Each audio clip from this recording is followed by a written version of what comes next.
Everyone, back again with me, Alia. Hari ini aku mau review buku yang judulnya Pasta Kacang Merah. Nah, buku Pasta Kacang Merah ini ditulis oleh Dorian Sukegawa. Buku ini termasuk ke genre Asian Lit. Nah, ini dia cover bukunya. Ini cover bukunya. Ini belakangnya. Ini cover depannya.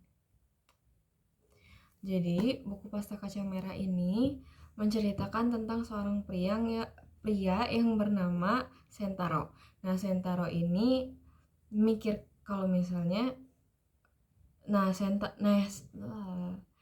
Sentaro ini hidupnya itu gagal. Jadi, dia punya catatan kriminal, dia punya kebiasaan untuk minum alkohol dan susah ngelepasin kebiasaannya.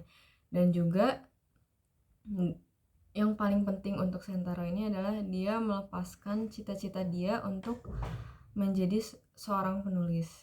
Nah, karena dari banyaknya kejadian yang dia alami di hidupnya itu, dia mikir kalau misalnya kehidupannya itu gagal gitu. Akhirnya dia pun memutuskan untuk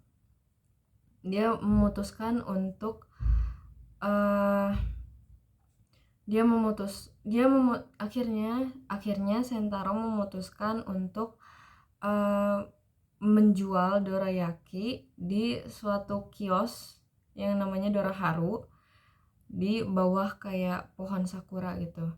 Jadi setiap hari itu hidupnya monoton, buka toko, buka kiosnya, bikin dorayaki, terus pulang lagi, terus minum-minum lagi gitu. Semua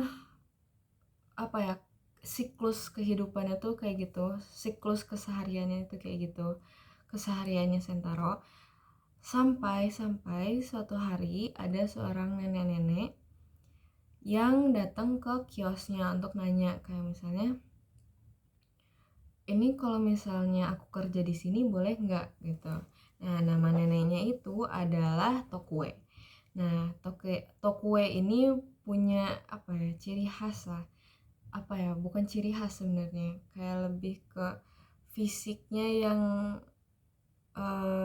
menurut orang itu aneh. Jadi Tokue ini si jemarinya itu aneh gitu bentuknya. Nah, akhirnya nanya kan ke Sentaro, bisa nggak kerja di sini?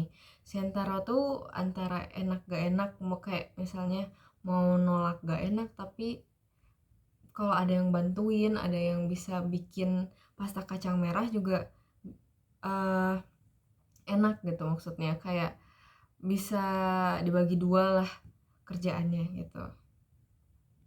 Nah, akhirnya Sentaro pun ngizinin Tokue untuk kerja di Doraharu.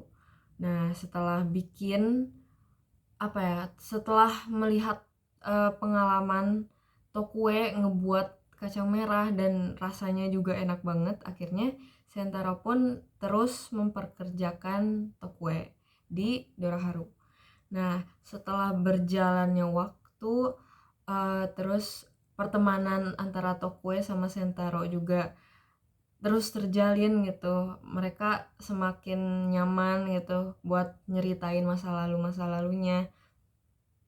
Akhirnya di suatu ketika gitu, setelah banyak kejadian yang terjadi, ternyata dari situ tuh ada tekanan sosial gitu. Jadi misalnya karena fisik Tokue yang jemarinya itu kurang enak dilihat gitu, aneh gitu lah dibilangnya. Akhirnya banyak tuh orang-orang yang tadinya tuh mau makan di Doraharu jadi nggak suka, kayak jadi enggan gitu karena ngelihat kondisi fisiknya Tokue. Nah, akhirnya itu yang ngebuat masalah muncul dan akhirnya masa lalu Tokue itu akhirnya terbongkar. Sebelumnya itu Tokue paling enggan buat ngasih tahu masa lalu atau kayak kehidupan dia di masa lalu kayak gimana. Nah, tapi karena tekanan sosial dari orang-orang dan juga Sentaro itu kayak apa ya, nggak enak gitu. Akhirnya Tokue pun ngasih tahu gitu.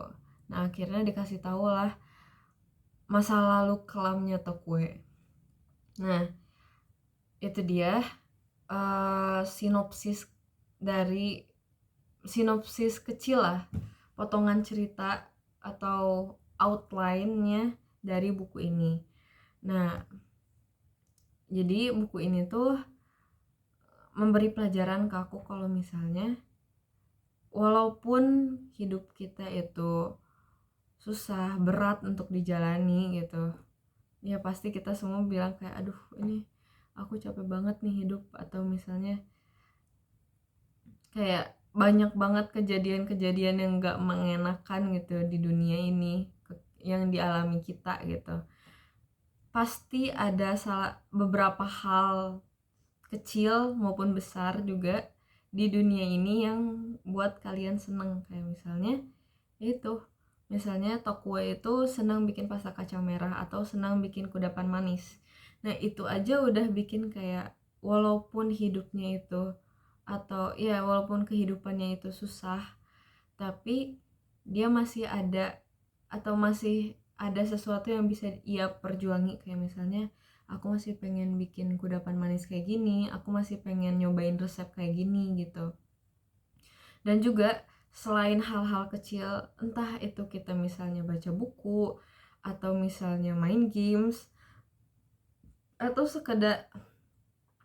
sekedar cuman kayak denger musik atau cerita sesuatu ke orang, atau misalnya ngedenger orang cerita aja udah ngebuat seneng diri kita, itu udah hal yang patut diperjuangkan di hidup gitu. Maksudnya tuh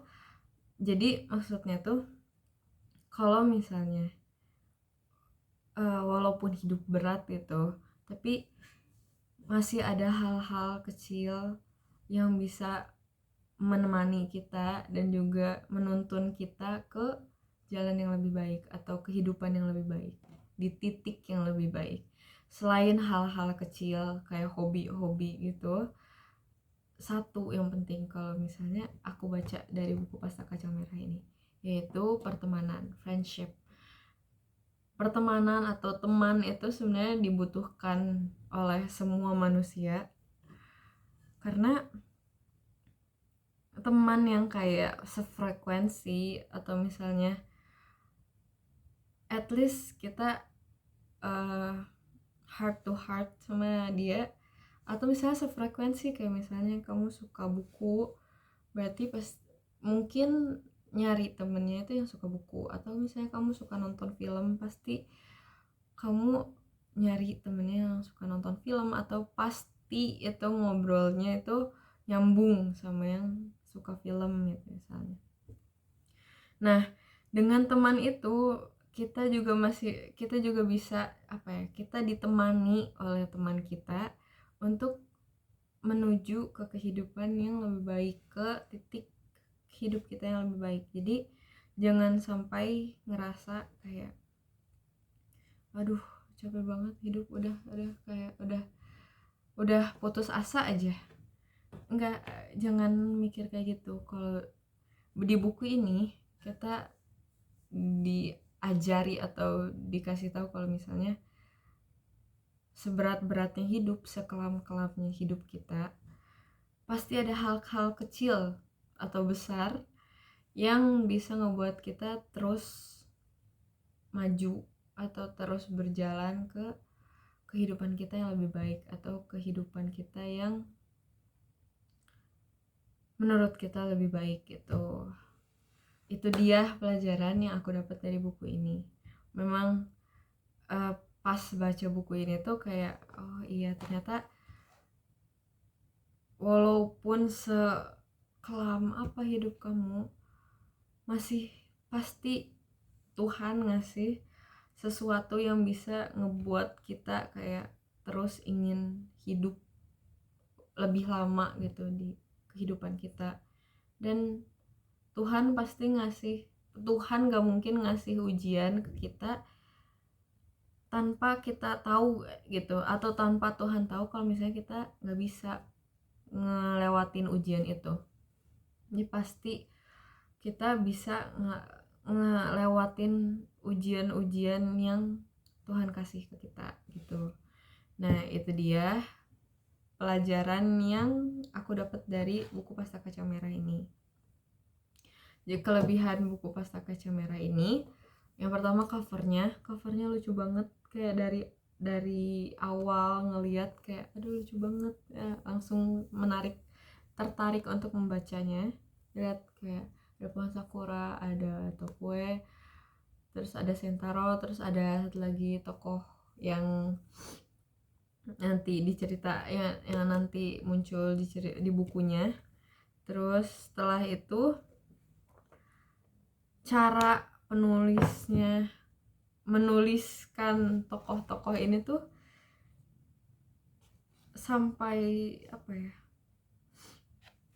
sampai sebenarnya aku sampai sayang banget sama karakter Tokue, karena memang Tokue ini karakternya optimis banget. Jadi kayak apa ya, ya kayak nenek yang pada umumnya kayak selalu nyemangatin, selalu optimis gitu mikirnya. Jadi kayak sayang banget sama karakter Tokue di sini gitu. Itu saking penulisnya apa ya, pintar untuk ngasih karakter di karakternya. Jadi itu bikin pembaca seneng banget. Kalau aku pribadi seneng banget sama karakter Tokue. Nah itu dia kelebihan dari buku ini. Kalau misalnya kekurangan, sebenarnya ini tuh gak ada yang menurut aku gak enak, karena aku baca ini apa ya, seperti ASEAN literatur pada umumnya, dan juga mendetail gitu, sama kayak misalnya kayak yang funicula yang kayak gitu. Itu tuh mereka itu mendetail kayak suasana yang ada di bukunya itu ditulis sama autornya dengan detail gitu. Dan aku nggak apa-apa sama sekali, aku nggak mikir itu jadi terlalu muter-muter atau apa. Malahan aku seneng dikasih kayak suasananya itu diliatin banget dan dikasih banget feelsnya gitu. Nah itu dia dari aku. Jadi kekurangannya itu menurut aku nggak ada. Jadi buku ini tuh aku kasih 4. Jadi buku ini tuh aku kasih sekitar jadi buku ini tuh aku kasih sekitar 8,5 atau mungkin 9/10. Jadi overall buku ini bagus, dan apa ya, sama kayak feelsnya kayak funicula, dia tuh bikin hangat, tapi nggak yang, walaupun aku spoil sedikit, jadi walaupun akhir-akhirnya itu agak sad, tapi kita tuh masih ada feels yang kayak seneng gitu ngebacanya, walaupun akhir-akhirnya agak sad gitu. Itu dia dari aku. Thank you banget buat nonton. Bye bye.